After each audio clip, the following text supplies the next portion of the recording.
और कुर्सी का पीटी बांध लीजिए, मौसम बिगड़ने वाला है। मानिए प्लीज प्लीज। सर आप अपना पद का मान रखिए सर। जब आपको बोल दिया बैठना है तो बैठना है।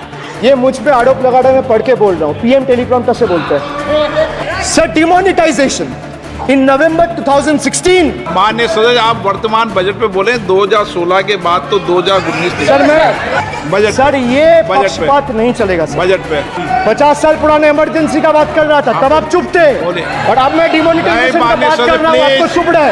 वाह। Truth is the honorable prime minister is on borrowed time. You all are on borrowed time, mark my words. And I would like to end by saying थोड़ा सब्र रखिए और कुर्सी का पीटी बांध लीजिए, मौसम बिगड़ने वाला है। Sir demonetisation in November 2016 the union government demonetized 500 rupees and 1000 rupees currency notes. Ostensibly क्या आप no you don't know that the demonetization was done in 2016. Sir, this government demonetized 500 rupees and 1000 rupees note. Sir ये मुझ पे आरोप लगा रहे हैं, मैं पढ़ के बोल रहा हूँ। पीएम टेलीप्रॉम्प्टर से बोलते हैं सर। प्राइम मिनिस्टर टेलीप्रॉम्प्टर से बोलते हैं। डेटा तो मैं पढ़ के ही बोलूंगा सर। अपना नेता को जाके ज्ञान दो। अरे अपना नेता को जाके ज्ञान दो। चर्चा मत करो, आप अपनी बात कीजिए।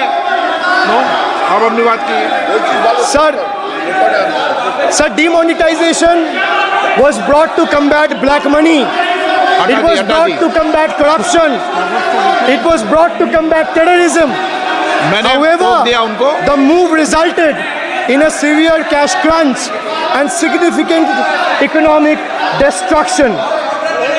Despite promises to eliminate black money, over 99% of the invalidated currency returned to the banking system, indicating the sheer failure of this initiative. So shockingly, counterfeit notes increased by 10.7% in 22, with fake 500 rupees note rising to 101.93% and 2000 rupees note by 54%. Sadly, 130 fellow Indians lost their lives due to heat and the strain of standing in long queues, falling victim to this eccentric decision. That's why we say E for eccentric. Now I come to the last letter. Sir, T. T for tragedy. माननीय सदस्य, T for tragedy. माननीय सदस्य, आप वर्तमान budget पे बोले 2016 के बाद तो 2019। सर मैं जवाहरलाल नेहरू का बात तो लोग बोलेगा। सर जवाहरलाल नेहरू का बात तो लोग बोलेगा। कोई 60 साल पहले जवाहरलाल नेहरू का बात करेगा, दूसरे नेताओं का बात करेगा, तब आप कुछ नहीं बोलेंगे। मैं 5 साल पहले का डिमोनेटाइजेशन का बात करूंगा तो आप कहेंगे भाई वर्तमान इशू पे बोलिए। सर ये पक्षपात नहीं चलेगा सर। बजट पे मैं बजट पे ही बोल रहा हूँ। जब बिप्लब देव बोल रहा था तब 100 साल पुराना बात कर रहा था, 50 साल पुराने इमरजेंसी का बात कर रहा था, तब आप चुप थे, और अब मैं डिमोनेटाइजेशन का बात कर रहा हूँ, आपको चुप रहे। वाह सर वाह। बोलिए अपनी बात पे। D for tragedy, and this is the tragedy. The example you all set in the house. This is why I say T for tragedy. Let me put this on record. And sir, मैं कुछ बोलूंगा वो सही हो सकता है, आप उस पर टिप्पणी करेंगे वो सही हो सकता है, गलत हो सकता है। सर कागज तो झूठ नहीं कहता है। मैं बस इतना कह रहा हूं कि 2021 में आपने बंगाल में हारने के बाद आपने मनरेगा के लिए बंगाल में कितना पैसा दिया, और आवास योजना में 2021-22, 22-23, 23-24 फाइनेंशियल वर्ष में आपने अगर साबित कर दिया व्हाइट पेपर रिलीज करके कि 10 पैसा दिया है, 10 पैसा। सर देखिए मैं व्हाइट पेपर मांग रहा हूं, ये चिल्ला रहे, अरे भैया व्हाइट पेपर दे दो, व्हाइट पेपर दे दो, कहानी खत्म। सर जिसके पास कागज नहीं होगा, सर व्हाइट पेपर मांग रहे, सर व्हाइट पेपर मांग रहे, चिल्ला रहे, इनके पास कागज नहीं है और पूरा देश से कागज मांग रहा है सीए का नाम पे। ये बीजेपी है। मानिए please. Please please bye please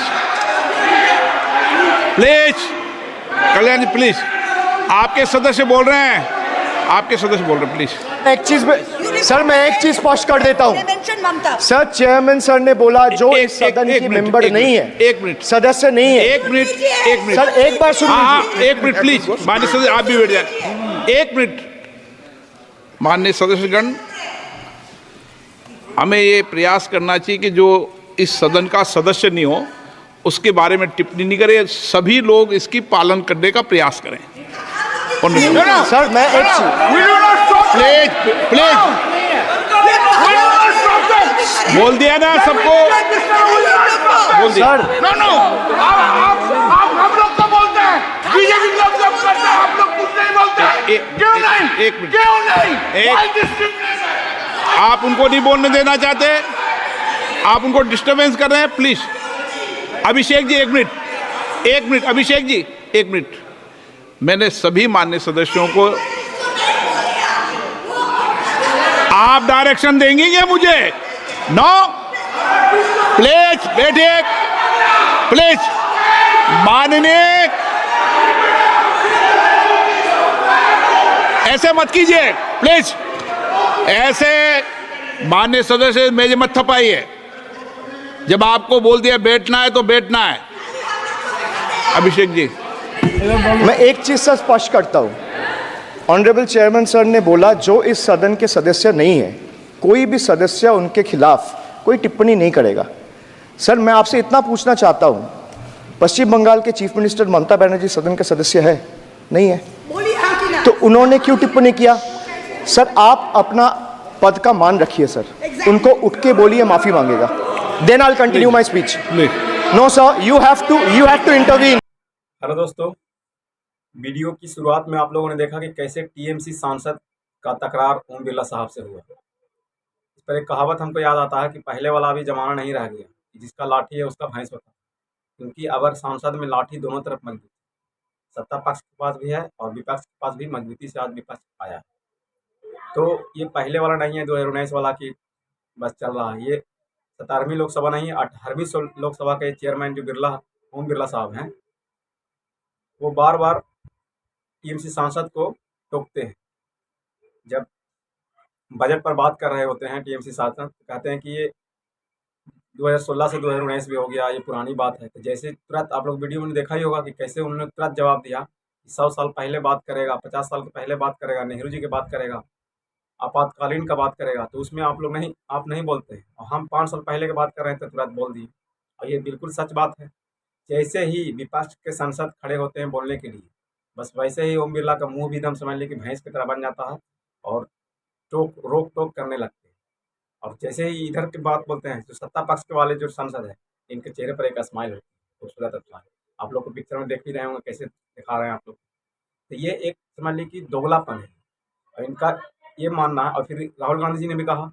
कि जब आप मोदी जी से मिलते हैं तो कमर टेढ़ा कर जाते हैं हमसे मिलते हैं तो एकदम रीढ़ की हड्डी सीधा रहा तो ये आईना बार बार दिखाया जा रहा है विपक्ष की तरफ से और ये ओम बिरला के लिए ये आसान नहीं है और लोग समझ भी रहे हैं कि ये गलत कर रहे हैं लेकिन इनका भी मजबूरी है ये ओम बिरला साहब की भी मजबूरी है क्योंकि अगर ये ऐसा नहीं करेंगे तो इनको हो सकता है कि चेयरमैन से हटा भी दिया जाए क्योंकि अगर ऐसा नहीं करेंगे क्योंकि जो भी ये चेयरमैन जो चुना जाता है जो जिसका ज़्यादा सांसद रहता है उसी की तरफ से चुना जाता है तो ये ओम बिरला साहब अगर ऐसा नहीं करेंगे उनके साथ अगर नहीं रहेंगे सत्ता के साथ में तो ये अपने कुर्सी से हाथ धो बैठे ये बेचारा की भी मजबूरी है मजबूरी को समझिए लेकिन फिर भी थोड़ा थोड़ा चुटकार मारना चाहिए अगर नहीं करेगा तो और ज़्यादा ही सेटिंग बनाने में लग जाएगा तो ये ओम बिरला साहब की मजबूरी है ये बेचारा अपने आप से नहीं कर रहा कोई भी इंसान अपने आप गलत काम नहीं करता कुछ न कुछ मजबूरियाँ होती हैं इसी वजह से वो दिक्कत में है तो आप लोगों को क्या लग रहा है कि ओम बिरला साहब की मजबूरी है कि ओम बिरला आरएसएस के तरफ से या बीजेपी की तरफ से